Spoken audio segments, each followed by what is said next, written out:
Kasbiy faoliyatimni boshlaganimga 18 yil bo'lgan bo'lsa-da, davlat xizmatiga kirib kelganimga 7 yildan oshdi. Davlat xizmati bu shunchaki ish emas. Bu kuniga yuzlab insonlar bilan muloqot qilish, ularning murojaatlarini qabul qilish va yuzlab murojaatning ijobiy yechimini topib berishdek katta mas'uliyatdir. Xalq bilan ishlash jarayonida shuni chuqur anglab yetdimki, davlat xizmatchisi har kuni o'qishi, izlanishi va o'z ustida ishlashi kerak. Davlat xizmatchisi nazariy va amaliy bilimlarini oshirib borishi, ko'nikmalarini shakllantirib borishi, ruhiy chidamlilik va stressga bardoshlilik sifatlarini yaxshilab borishi kerak. Chunki xalqning ishonchi va davlat xizmati sifati xizmatchining bilimi va ko'nikmasiga bog'liqdir. Men Xiva tuman adliya bo'limi Davlat xizmatlari markazida yetakchi mutaxassis, 3-darajali yurist sifatida faoliyat yuritib kelmoqdaman.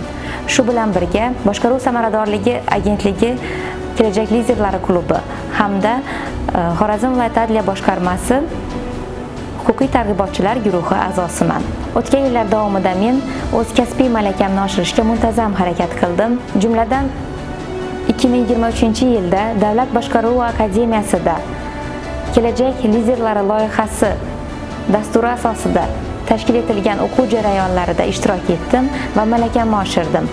Va shu yili Xorazm viloyati adliya boshqarmasi tavsiyanomasi asosida davlat imtihonlarida qatnashib, O'zbekiston Respublikasi Bank va moliya akademiyasi magistraturasi bosqichiga qabul qilindim va 2025-yilda mazkur akademiyani MBA General yo'nalishi bo'yicha muvaffaqiyatli tamomladim. Men uchun davlat xizmati bu xalqning ishonchini oqlash, odamlarga manfaat keltirish va jamiyat taraqqiyotiga hissa qo'shish imkoniyatidir. Faoliyatim davomida meni eng ko'p ta'sirlantirgan voqealardan biri davlat xizmatidagi faoliyatimning 2-yilida sodir bo'lgan. Bir kuni markazimizga juda asabiy holatdagi fuqaro murojaat qildi. Uning navbati menga to'g'ri keldi. Tabiiyki, u kishining ruhiy holati og'ir edi va mening unga bergan huquqiy tushuntirishlarim unga ma'qul kelmadi.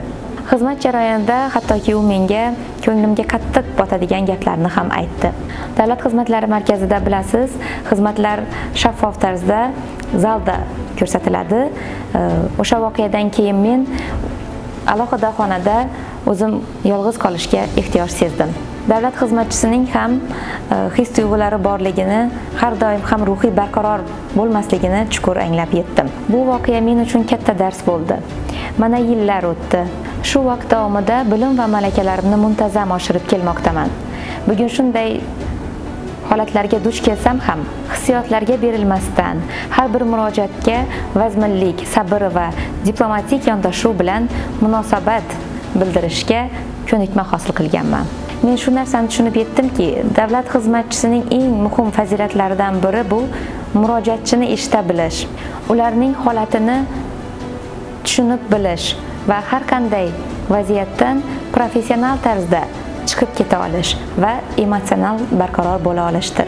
Har bir murojaatchiga aytishim mumkinki, biz davlat xizmatidek sharafli kasbda ishlar ekanmiz. Har bir murojaatning ijobiy yechimi uchun biz doimiy harakatdamiz.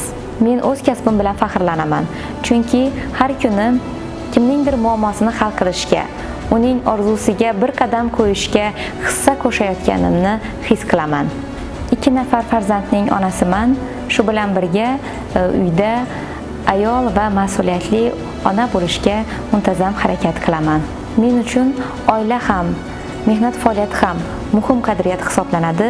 Shuning uchun har ikki sohada ham yaxshi natijalarga erishishga harakat qilaman.